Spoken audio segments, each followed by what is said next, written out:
You're listening to a Bible study by Jack Kelly. For more free Bible study resources, visit our website at gracethrufaith.com. Okay then, Daniel chapter 5. This chapter probably has more of those cute little phrases in it, the ones we use every day. Phrases like, the handwriting's on the wall, your number's up, you've been weighed in the balances and found wanting. Those phrases all originated with Daniel chapter 5. And so we're going to see how that all came to pass. This chapter is going to explain to us the fall of Babylon. This is about 23 years later than chapter 4.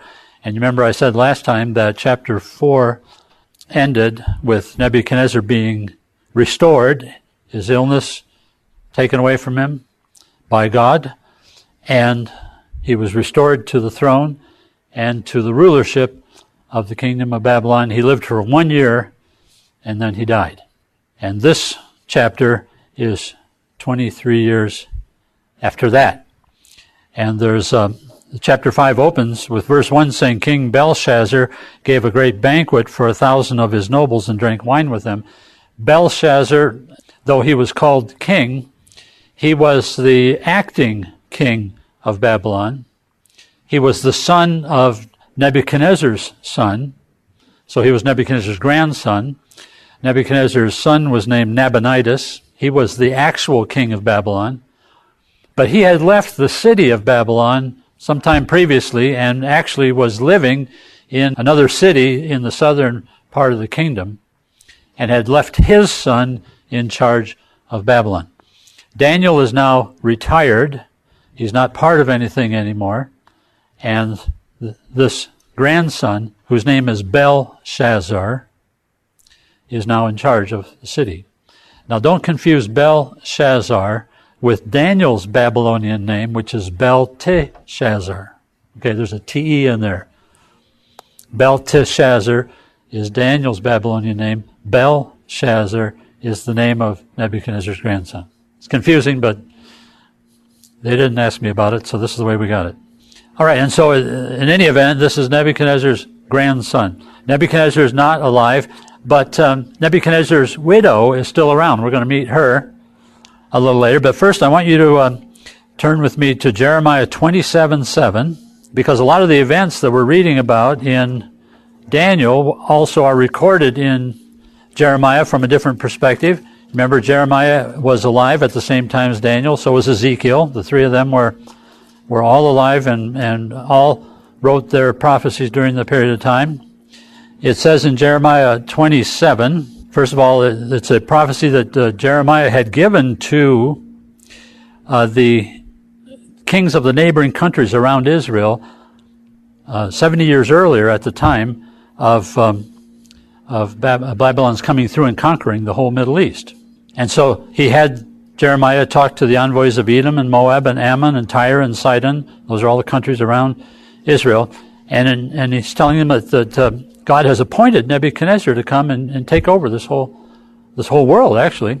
And that they had two choices. They could either surrender and live, or they could fight and die, because God had placed Nebuchadnezzar over them. And if they were going to resist that, they were going to lose, because God doesn't lose battles. He wins battles. People who oppose him lose battles. You understand that distinction, right? Okay, so if you think God lost somewhere, no. Somebody else lost. God always wins. And so in verse 7 it says, all these nations will serve him, speaking of Nebuchadnezzar, and his son, and his grandson, until the time for his land comes, and then many nations and great kings are going to subjugate him. So Nebuchadnezzar's not going to be in charge forever, but right during that period, he was going to be in charge, and then his son would be in charge, and then his grandson would be in charge, and now we're at the time of his grandson. And so we're the third generation down here, and it's 539 BC now. 539 BC. Daniel is praying. We're going to see this in chapter 9. Daniel's praying for the nation to be freed, and the prayer is going to be answered, and it's going to be answered here in chapter 5. So it's funny when you read the book, because the first 6 chapters of the book are chronological, but then the second 6 chapters are not. And we'll go back and find out when each of the remaining 6 chapters came, because the first 6 chapters are Daniel's story, so to speak, the story of his life. The second 6 chapters are his prophecies as they were given throughout his life. And so they didn't want to upset, Daniel didn't want to upset the flow of his life, so he wrote about that first, and then he wrote about all the prophecies at the end. And so this chapter 5 is the answer to the prayer Daniel's going to give in chapter 9. Okay? I don't mean to confuse you by all this, but I want you to understand that how the book reads. For that reason, by the way, many people only teach the first 6 chapters of Daniel. Then they stop, because they don't want to get into the prophecy thing. Because Daniel's prophecies are very complicated and very specific, and it makes some people uncomfortable. We're not smart enough to do that, so we're going to go right through the prophecies as well when we get to the end. What is it? Fools rush in where angels fear to tread. That's us. Okay. Yeah, so there we go. And so, okay, King Belshazzar gave a great banquet for 1,000 of his nobles and drank wine with them. So they're sitting in the great banquet hall in Babylon, which has been restored, by the way. If you can get into Iraq, you can sit in that into that banquet hall today. And you can see the alcove where the famous phrase, "the handwriting is on the wall," was originated. Okay? Verse 2, while Belshazzar was drinking his wine, he gave orders to bring in the gold and silver goblets that Nebuchadnezzar, his father, had taken from the temple in Jerusalem, so the king and his nobles, his wives, and his concubines might drink from them. Now, you understand, this is being written in the Aramaic language, and in the Aramaic language, there's no word for grandfather or grandson. Everyone who came before you was your father. Everything who came after you is your son. Everyone who came before you is your mother. Everyone who came after you is your son. Even if it's an ancestor or a descendant several generations down, it's your son. This is how Jesus could be called the son of David. He wasn't the literal son of David. He was how many generations down the line? But he's called the son of David because he was, through his mother, one of David's descendants. All right. So when it says father here, it's really grandfather, because we know that Belshazzar was the son of Nabonidus, who was the son of Nebuchadnezzar. All right. And so when Nebuchadnezzar conquered Israel, he destroyed the temple. But before he did, he took all of the artifacts out of it. The gold and silver goblets and plates and all the tools and implements that they used in the temple services. He took them to a museum he had in Babylon, where he kept religious artifacts from all the religions of all the places he'd conquered. So he had this museum full of religious artifacts, and his grandson sends people out to the museum to get these things because he wants to make a toast. He thinks it's going to be cute to make a toast in one of the Lord's set-apart vessels to his pagan god. He thinks that's going to be a great tribute to pay to his pagan god. And so verse 3 says, they brought in the gold goblets that had been taken from the temple of God in Jerusalem, and the king and his nobles, his wives, and his concubines drank wine from them. And verse 4, as they drank the wine, they praised the gods of gold and silver and of bronze and iron and wood and stone. So that not only did they defile the temple ware, they also gave honor to these pagan gods. Two things that will upset the Lord is to defile something he's called holy, and then give praise to pagans, gods. Either one of those will get you in trouble. This guy did both. And the Lord noticed that right off the bat. and he took immediate action. Have you ever heard the old saying, he loves you so much he can't take his eyes off you? That's how the Lord is. And if you behave yourself, that's a good feeling, isn't it? Okay. But there's a big if. Because he sees everything. Because he loves you so much he can't take his eyes off you. Verse 5, suddenly the fingers of a human hand appeared and wrote on the plaster of the wall near the lampstand in the royal palace, and the king watched the hand as it wrote. I'm going to continue here to verse 6. His face turned pale, and he was so frightened that his knees knocked together and his legs gave way. Now, this is a very polite way of saying what really happened. If you look at the literal meaning of the language, I can say this nicely. It means that he lost control of his bladder. All of his bodily functions. That's even better. Okay. All right, so that's embarrassing when that happens, isn't it? Oh, you wouldn't know. Okay. Okay, the finger of a human hand appeared. Now, we first see this in Exodus chapter 8, verse 19. So let's go back there. Exodus 8:19. I'm going to show you how to win a Bible trivia question. Exodus 8:19.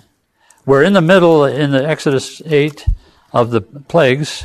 And in the early plagues, the priests of Egypt, of the gods of Egypt, were able to duplicate the plagues of Moses. Remember how they were able to turn things to blood and make a stick turn into a snake and things like that? But when it comes to the plague of gnats, they were rendered powerless because the Egyptians had to be ceremonially clean to worship and to call upon their gods. And the infestation, some call it gnats, some call it lice, I think. The infestation made them unclean. And so they were benched. They were no longer able to do anything. And so they went to Pharaoh, verse 19, and they said to Pharaoh, "This is the finger of God," because they now understand that this is personal. You know, every plague was not only a plague on the Egyptian economy and on the people, it was also an attack on an Egyptian god. Every plague was aimed at one of the gods of Egypt. And so the magicians have finally caught on that there's a supernatural aspect to this, and they're outgunned here. They can't keep up. And now with the gnats, they can't do anything. And now they're telling Pharaoh, this is more serious than you might think. This isn't just some shepherd from Midian who come in here and cause some trouble. This guy's got some powerful backers, and you might want to pay attention. But Pharaoh's heart was hard, and he would not listen, just as the Lord had said. Okay, and so in the book of Exodus, you never hear from those two again. But do you know their names? This is where you win the Bible trivia question. Do you know their names? I win. You have to look in 2 Timothy chapter 3, and you will find that their names are Jannes and Jambres. Have you ever heard those two names before? Jannes and Jambres. 2 Timothy chapter 3, first 9 verses.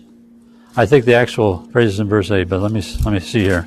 Yeah, verse 8 says, "Just as Jannes and Jambres opposed Moses, so also these men opposed the truth, men of depraved minds, who as far as the faith is concerned are rejected."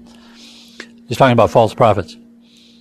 And that's what Jannes and Jambres were. Obviously, they were priests of a pagan god. Now, these names are only mentioned here in the Bible. You don't find this in the Old Testament, but they're in the Scripture. And so, if you ever are asked who were the two priests of Pharaoh who warned him to stop, you will now know Jannes and Jambres. Okay, you see how much value there is here? Now, you look also in Exodus 31:18. We're back in the book of Exodus now. Exodus 31:18. You'll see another instance where the finger of God is at work. And what you will conclude here, I hope, is that whenever you see the finger of God, something important is happening. Exodus 31:18. When the Lord finished speaking to Moses on Mount Sinai, he gave him the 2 tablets of the testimony, the tablets in stone, inscribed by the finger of God. Okay, so this finger is very important. So something important must be going to happen here. And I don't know if that's why Belshazzar had his sudden problems or not, but it'd be a good reason to have it if you ever see the finger of God writing something on the wall of your house. Please pay attention. Verse 7 now of Daniel 5. You know, I got to tell you this little story. When my daughter, who's now 23 or 4, when she was about 5 years old, I was trying to get her to buy a Bible, and she was hesitating. She didn't know if she wanted a Bible or not. I said, "Come on, I'll get you a children's Bible." But she wasn't sure whether she wanted a Bible or not. She knew about the Bible, she knew about Jesus, and she was already a very precocious evangelist, as she still is today. But for some reason, it was hard for her to think of having a Bible. I took Jessica into the Bible bookstore, and I opened to the passage, 1 Kings, with Elijah on Mount Carmel, where they set up the 2 altars side by side. You remember the priests of Baal set up one altar, and Elijah set up his. And he said, okay, you guys go first. Whoever's God sends down the fire, he'll be the one we'll worship. Okay, but if your God does that, we'll worship your God. But if mine does it, we're going to worship mine. So he's saying to Israel, you got to make up your minds here. So here's how you can make up your mind. Look for the fire. And so the priests of Baal, as you remember in the story, take off, and all morning they're praying and they're doing all their rituals, things part of which was cutting themselves and bleeding, because the blood flow to them was a way to petition God. And after a while, Elijah starts taunting them. You remember the story? He starts taunting them, and he says, well, maybe he can't hear you. Maybe he's in a meeting, or maybe he's on vacation. And then, I forget the way the NIV states it, but it's very polite. But the literal thing that he said next is, maybe he's in the bathroom. That's what Elijah really said to them. Maybe he's in the bathroom. And so I took Jessica into the Bible bookstore, and I opened to the passage, and I showed her that they talked about somebody going to the bathroom in the Bible. And she was sold. That convinced her. And when she said, okay, I'll take it. And based on that verse. So I'm thinking, well, whatever it takes. But the King James translators are sometimes polite to us, and the modern translators have followed through on that. But some of the language in the Old Testament can be quite graphic. In fact, there is a group now trying to get the Bible banned from all kinds of public use on the basis that it's sexist, it's racist, it's a terrorist document because it talks about things they do to people, and it is unfit as literature. And so they try to get banned on that basis. Okay, verse 7, back to Daniel 5, verse 7. The king called out for the enchanters, astrologers, and diviners to be brought, and said to these wise men of Babylon, whoever reads this writing and tells me what it means will be clothed in purple and have a gold chain placed around his neck, and he'll be made the third highest ruler in the kingdom. This is another way we know that Belshazzar was not the son of Nebuchadnezzar, because if he was, he'd be the king, and the one next to him would be second highest. But the highest prize that Belshazzar can give anybody is to be third highest in the kingdom, because his father's first, he's second, you see. And so that's another way we know that the word for father up there really means grandfather. Purple, of course, is the color of royalty. Gold chain was a sign of authority, of leadership. And so he'd become basically the prime minister of Babylon. Now, the funny thing is, when we get to chapter 6, next time, we're going to see that the new guys make him prime minister of Babylon anyway. So when the Persians take over, they elevate Daniel to that position. And so he becomes the third highest in both the winner and the loser. That's hard to do. You know, it's hard if you're on the loser side to become the third highest guy on the winner side. But Daniel did that. Okay, verse 8, all the king's wise men came in, but they could not read the writing or tell the king what it meant. Verse 9, so King Belshazzar became even more terrified, and his face grew pale, and his nobles were baffled. Verse 10, the queen, and this is the queen mother, by the way, because there's no word for grandmother. So this is Nebuchadnezzar's widow, is what we're thinking, by the way she talks about Nebuchadnezzar when we get down here a little ways. The queen, hearing the voices of the king and his nobles, came into the banquet hall. O king, live forever, she said, and don't be alarmed. Don't look so pale. There's a man in your kingdom who has the spirit of the holy gods in him. In the time of your father, he was found to have insight and intelligence and wisdom like that of the gods. King Nebuchadnezzar, your father, the king, I say. Now we miss the nuance here, but what she's saying is really Nebuchadnezzar. Now that was a real king, okay, as if to say you are not. But we miss that in the English, but it's there in the Aramaic. Your father, King Nebuchadnezzar, appointed him chief of the magicians, enchanters, and astrologers and diviners. This man Daniel, whom the king called Belteshazzar, was found to have a keen mind and knowledge and understanding, and also the ability to interpret dreams, explain riddles, and solve difficult problems. Call for Daniel, and he'll tell you what the writing means. All right, now remember, Daniel's an old man now. He was 16 when he was brought to Babylon. 70 years have passed, so he's in his mid-80s now. And why is that? Because he followed the Jewish dietary laws. So Daniel was brought in before the king. This is verse 13. And the king said to him, "Are you Daniel, one of the exiles my father the king brought from Judah? I have heard that the spirit of the gods is in you, and that you have insight, intelligence, and outstanding wisdom. The wise men and enchanters were brought before me to read this writing and tell me what it means, but they could not explain it. Now I've heard that you are able to give interpretations and to solve difficult problems. If you can read this writing and tell me what it means, you will be clothed in purple, have a gold chain placed around your neck, and you'll be made the third highest ruler in the kingdom." Now he's laying this out like this huge incentive program. Verse 17, this is cool. Then Daniel answered the king, "You may keep your gifts for yourself and give your rewards to somebody else. Nevertheless, I'll read the writing for the king and tell him what it means." So basically, it's pretty clear. He's saying, I don't need your incentives. I don't even want them. My guess is that Daniel's already read the writing and knows he's going to be third highest for like 30 seconds. But so it might not have had the value to him that it would have to someone else. Verse 18 now, "O king, most high God gave your father Nebuchadnezzar sovereignty and greatness and glory and splendor. And because of the high position he gave him, all the peoples and nations and men of every language dreaded and feared him. Those the king wanted put to death, he put to death. And those he wanted to spare, he spared. Those he wanted to promote, he promoted. And those he wanted to humble, he humbled. But when his heart became arrogant and hardened with pride, he was deposed from his royal throne and stripped of his glory. He was driven away from people and given the mind of an animal. He lived with the wild donkeys and ate grass like cattle, and his body was drenched with the dew of heaven until he acknowledged that the Most High God is sovereign over the kingdom of men, and he sets over them anyone he wishes." Now he's just reminding Belshazzar of all this because, of course, that was his own grandfather, and he already knows this. He already knows how Nebuchadnezzar was this great king, but one day he was stricken with this disease, this boanthropy, and he was no longer fit to rule. He stayed out in the field for 7 years. Then God cured him, brought him back. So Belshazzar already knows this, and he knows the reasons for it, that the Lord did that to humble Nebuchadnezzar because of his excessive pride. Verse 22 now, "But you, his son, O Belshazzar," and again the word should be grandson, "have not humbled yourself, though you knew all this."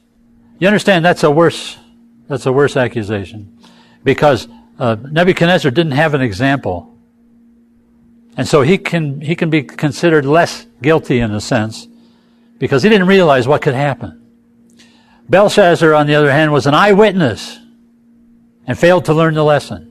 The Lord has less patience with them than he does with those who are learning this for the first time. This is why the Lord has less patience with those who refuse the gospel today. This is why the Great Tribulation is the worst judgment ever to befall mankind. Because you see, we've had the lessons of history. We've had the lessons of the Jewish people, and then we've had the 2,000 years of the church. We should know better, but we didn't learn. And so the worst is reserved for the people of our time, because they've had the most opportunity. They've had the most, I'm just going to say the most light. Does that communicate to you that we've had the most light? Somebody once said that responsibility is a function of privilege. The more you're privileged to know, the greater your responsibility is. Does that make sense to you? And so somebody back in Daniel's time only had so much, even Daniel himself only had so much knowledge about God. He has revealed himself progressively down through the ages. We, on the other hand, have had the full benefit of his revelation because he's laid it all out there now. And so we're more responsible, if you could say, than those who came before us. And Belshazzar is being told, you should have learned from the lessons from watching your grandfather. Verse 23 now, instead, he says, you've set yourself up against the Lord of heaven. You had the goblets from his temple brought to you. You and your nobles, your wives, and your concubines drank from them. And you praised the gods of silver and gold, of bronze and iron and wood and stone, which cannot see or hear or understand. But you did not honor the God who holds in his hand your life and all your ways. Verse 24, therefore he sent the hand that wrote the inscription. And this is the inscription that was written. And your Bible, like mine, probably has the Aramaic rendition of this. Many people know this. Many tekel upharsin. All right. So if it was written like that, why couldn't they just read it? Well, I'm looking around for here's one. Let me see if I can get over to this whiteboard. And apologize to the people who are going to have to hear this on the MP3. But there are a couple of things about this that the scholars believe made it difficult. First thing you understand is that the language goes from right to left. Did you know that all languages of countries east of Jerusalem go from right to left? All languages of countries that are west of Jerusalem go from left to right, so that whenever anybody in the world is writing, he's writing toward Jerusalem. You know that? Well, it is true about the languages. Okay. I'm one of those who believes that from God's point of view, Jerusalem is the center of everything. All right, now let me see if I can write this for you then, because it writes right to left. And in this instance, the hand also wrote it vertically. So you got 4 columns, and I'm going to have to refer back to my writing a couple of times, but it came out looking like this, and so that's the way it looks. In the right-hand column, vertically, you have MN. There are no vowels in the Aramaic language, no vowels in Hebrew, and so the vowels are always assumed.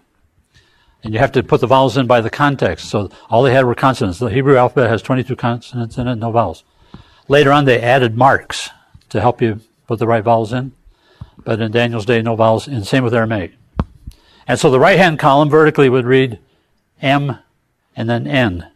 And then the second to the right, the same thing, M, N. And that stands for many. M-E-N-E is how we would spell it. Many. And then the third column to the right would read TKL vertically, and you put the E's in there for tekel. And the fourth column is PRS, but that's the singular. The plural is upharsin. And so it's many tekel upharsin. That's how it says, that's how it would read in the Aramaic, which was the language they spoke. But because it was vertical and because the vowels are in there, no vowels in there, the priests couldn't figure out what vowels belonged there, and they couldn't understand what the message was. But Daniel spotted it right away, and he had it, because he had the supernatural power of the Holy Spirit working with him, whereas they did not. Okay, so then in verse 26 he says, here is what these words mean. And so we've already had the first of the traditional sayings that came out of Daniel 5, and that is, the handwriting's on the wall. That's an ominous statement when everybody makes it, right? It means it's too late to do anything. The handwriting's on the wall. And that's exactly what was the case here. The handwriting was on the wall. It was too late to change anything. The first word, mene. It means, verse 26 says, God has numbered the days of your reign and brought it to an end. Those are actually the two menes. First is numbered, and the second is ended. So God has, what we would say today, your days are numbered and your number's up. Okay? That's basically in the King Jack version, that's how that reads. Your days are numbered, your number's up. Okay? The TKL, tekel, you have been weighed in the balances. You've heard that one before too, haven't you? You've been weighed in the balances, or weighed on the scales, it says in some versions, and found wanting. And the third one, the PRS, is paras. And paras, PRS, can mean divided. And it also means Persia. Because the word itself meant divided, but it was also the name of Persia. And guess who was outside the gates? They had been camped out there for some amount of time. The coalition of the Medes and the Persians under King Cyrus and his son-in-law Darius the Mede. Cyrus of Persia, Darius of the Medes. Darius was married to King Cyrus's daughter, and that's how the coalition came to be. And they had a huge army outside. But you remember from our last session, we talked about how the Babylonians thought that their city was an impregnable fortress. Remember how it was a 350-foot tall wall with towers 100 feet taller than that? And then you had a moat and then a second wall, and you had gates down through the river Euphrates, which flowed through the middle. So they had a never-ending water supply. They also had enough acreage inside the city walls. It was 14 miles on a side. They had enough acreage inside the city to grow enough to keep them alive. So they had food and water to last them for as long as they needed it. The walls were impossible. The walls were 87 feet thick and 350 feet high. You couldn't break through them. If you did, there was a moat there. You had to get across. And then there was another set of walls behind that. And so it was just, they just thought there was nothing. In fact, in Jewish tradition, this party that Belshazzar is throwing is to taunt the armies outside, saying, we're not scared of you, we're throwing a party instead.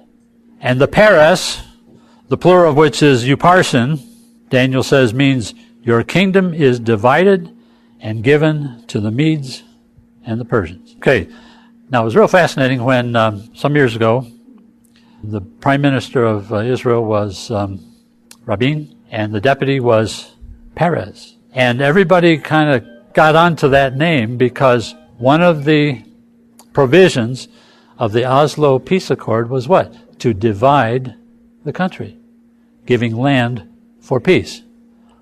And so the Oslo Peace Accords called for the granting of certain parts of Israel to the Palestinians, the West Bank, for example, the Gaza area.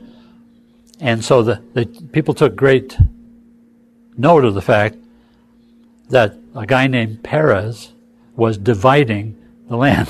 Okay, now you had to be there for that one, I guess. So many tekel, Upharsin, Daniel reads it, and he says, this is what's going to happen. Your days are numbered, your number's up, you've been weighing the balances, you've come up short, kingdom is divided, given to the Medes, so it's going to be divided between the Medes and the Persians, basically.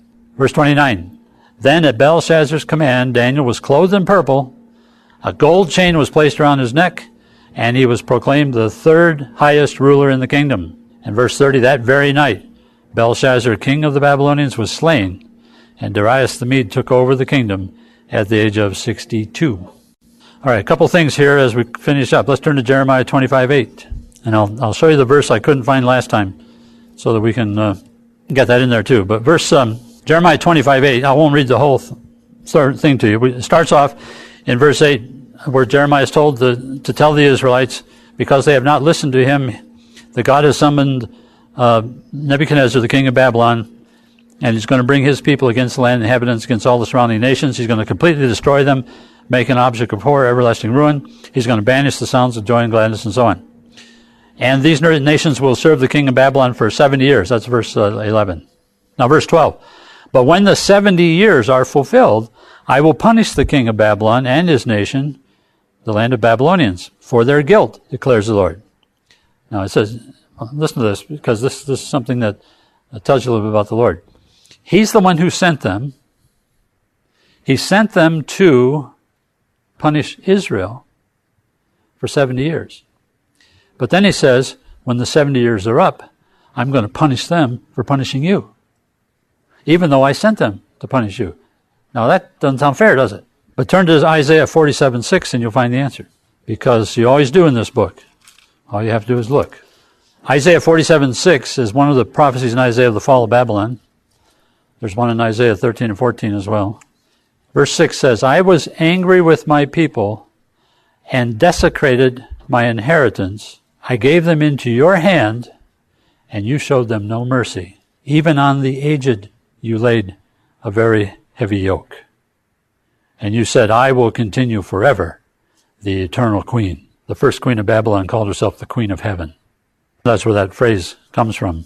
Semiramis, the original queen of heaven. Verse 7 finishes up, but you did not consider these things or reflect on what might happen. And so here's what happened. God sent Nebuchadnezzar to discipline Israel. We've talked about the reasons for it, the 70-year captivity for idolatry and for failure to keep the Sabbath of the land for 490 years. 1 year out of 7, they were supposed to let the land lay fallow. They hadn't done it. 70 of those Sabbaths had piled up, and the Lord says, okay, you didn't give them to me once every 7 years. I want them all now. And so he took 70 years consecutively. That's what determined the length of the captivity. The purpose of the captivity was to cure them from idolatry, which it did. The length of the captivity was to get the Sabbath lands back. And he says, I'm going to send Nebuchadnezzar and he's going to take you. It's a done deal. You got two choices. You can surrender and live or resist and die. And that's basically how it worked out. But then here he's saying, but you Babylonians, even though I gave my people to you into your care, you mistreated them. So now I'm punishing you. You should have known better. You should have known I didn't want my people treated that way. So that's how that worked out. So was God unfair or were the people responsible? First question that gets asked when somebody's in trouble, why is God doing this to me? This is not fair. You know who originated that statement? Satan. Satan, when he was judged, he said, this isn't fair. You don't love me. Ever heard that? All right. That's a tradition. That's not in the scripture, but that's another one of those traditions. And that's how we came to be. Because God said, you think I'm not just?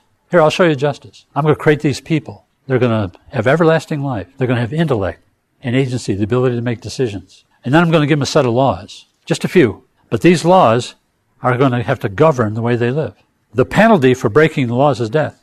I'm not going to overlook a single violation. I don't care who it is. If they break the law, even one, and even once in their life, they die. Perfect justice. It applies to everybody. It applies equally to everybody. There are no loopholes. The laws are clear. The penalties are stated beforehand. Everybody knows exactly what the situation is. It's perfectly just. So that'll handle your complaint that I'm not just. Now he says, you think I don't love? Here, I'll show you perfect love. My people, because of you, Satan, will never be able to keep my law. Every one of them will be guilty and will be sentenced to death. That's the justice side of this. But here's the love side. I'm going to become one of them. I'm going to become the only one of them who ever keeps my law to the letter. I'm going to become the only innocent man ever to walk on the planet. And then I am going to die for all of them. That's love. End of discussion. Perfect justice, perfect love. Neat, huh? I don't know how we got off on that. Anyway, God's going to punish the Babylonians, and he's going to do it by bringing Cyrus the Persian and Darius the Mede. Now, how are they going to conquer this impregnable fortress? I turn to Isaiah chapter 44. And we're probably getting to the time when we should be thinking about finishing, and so this will be our last paragraph here. So whenever I say that, I'm always reminded of the old story. The guy says, at the end of his talk, he says, and finally, and then he says, and as any good Baptist will tell you, finally does not necessarily mean immediately. Isaiah 44, this won't be long. 44:24. Now, keep in mind here that Isaiah lived in 750 BC in that region, that period of time, 750, around in there. And Cyrus lived in the late 600s, early 500s. So a couple hundred years, 150, let's say, just to be fair, 150 years before. Isaiah lived 150 years before Cyrus. 44:24 of Isaiah. This is what the Lord says, your Redeemer who formed you in the womb. I am the Lord who has made all things, who alone stretched out the heavens, who spread out the earth by myself, who foils the signs of false prophets and makes fools of diviners, who overthrows the learning of the wise and turns it into nonsense, who carries out the words of his servants and fulfills the predictions of his messengers, who says of Jerusalem, it shall be inhabited, and of the towns of Judah, they shall be built, and of their ruins I will restore them. Now listen to this. Who says of the watery deep, be dry, and I will dry up your streams. Who says of Cyrus, he's my shepherd and will accomplish all that I please. He will say of Jerusalem, let it be rebuilt, and of the temple, its foundations be laid. Isn't that something? This is what the Lord says to his anointed, to Cyrus, whose right hand I take hold of, to subdue nations before him, to strip kings of their armor, to open doors before him so that gates will not be shut. I will go before you. I will level the mountains. I will break down the gates of bronze, and I will cut through the bars of iron. bars of iron. I will give you the treasures of darkness, the riches stored in secret places, so that you may know that I am the Lord, the God of Israel, who summons you by name.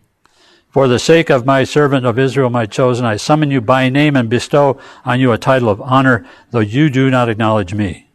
So, unbeknownst to Cyrus, Isaiah had written all this. The Medes and the Persians are sitting up north of Babylon trying to figure out how to conquer the place. Somebody comes up with the idea of damming up the Euphrates River.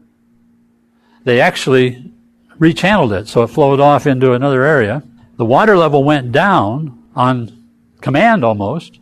You know, the river flowed through the city, and there were bronze gates down into the water. They didn't go all the way to the bottom, but they went too deep for anybody to swim under. But when the river was dried up, men waded through in water up to their knees, crawled under the gates, went inside the city in the dark of night, opened the main gate, and brought the armies in. No battle.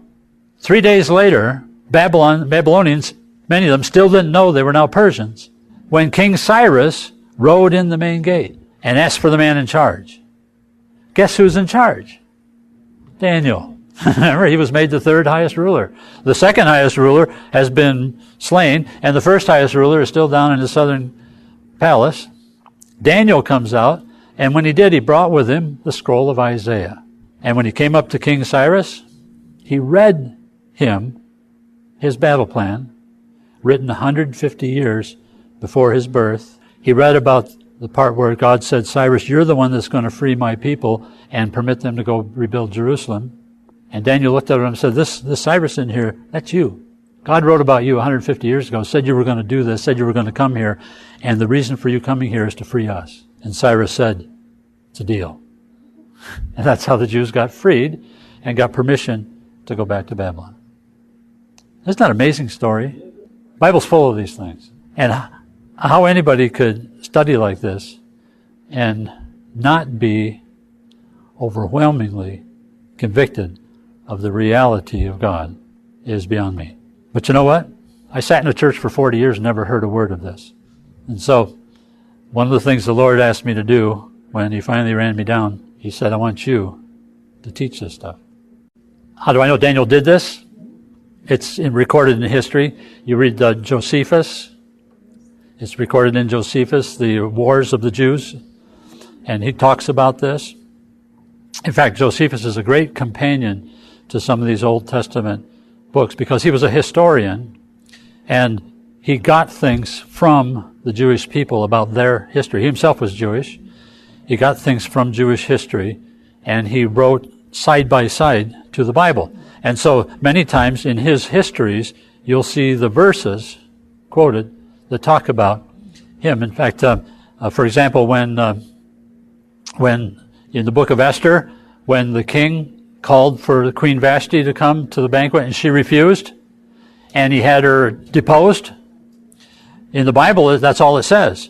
But when you read Josephus, what you learn is he was bragging to all of his nobles about how beautiful she was, and he wanted her to come into the banquet hall full of these drunken nobles. They'd been drinking for 7 days in front of these drunken nobles so he could show off her beauty. And he asked her to come wearing her crown and nothing else, and she refused. And that's why she was deposed. Now, you don't hear that in the Bible because the Bible's too polite to say things like that. But that's what really happened. And so she refused to walk naked into a room full of 1,000 drunken men. And so I guess you couldn't blame her, but it was a violation of the king's rule. And all the rest of the guys said, hey, if you don't get your wife to behave, none of our wives are going to behave either. That's the Bible tells us that. And then he said, well, then we'll have to just kick her out because I can't have your wives being disobedient to you anymore than I want mine being disobedient to me. And so that's how the book of Esther starts. But that made the way for Esther to become the queen of Persia, this country we're talking about. And she freed her people again. When I first became a believer, I suppose this is not a good thing to say, but I really like the Old Testament better than the New. And so for the first year or so, I just studied the Old Testament. And I'm glad I did because the New Testament's really the second half of the book. It's just one book, And the New Testament's really the second half of the book. And so it's like if you have this novel and you only read the first half of it, you never know how it ends. But if you only read the second half, you don't know how it began. And so both people miss out. You have to read the whole thing to figure out what it is. Many of the liberal denominations don't give the same authority to the Old Testament as they do to the New. And so they don't spend much time in it. It's too bad, like I said, because they only read the second half of the book. They don't know. They don't have any of the context. So liberal churches are grossly in error in the way they interpret the New Testament because they don't have the Old Testament perspective. So here's a Jewish man in Israel speaking parables about the Jewish way of life, and they can't understand them because they don't know anything about it. They don't have any of the background to help them. We can understand the parables because we know the Old Testament. We know what the Jewish life was like. We know what their rules were, and we know how they lived.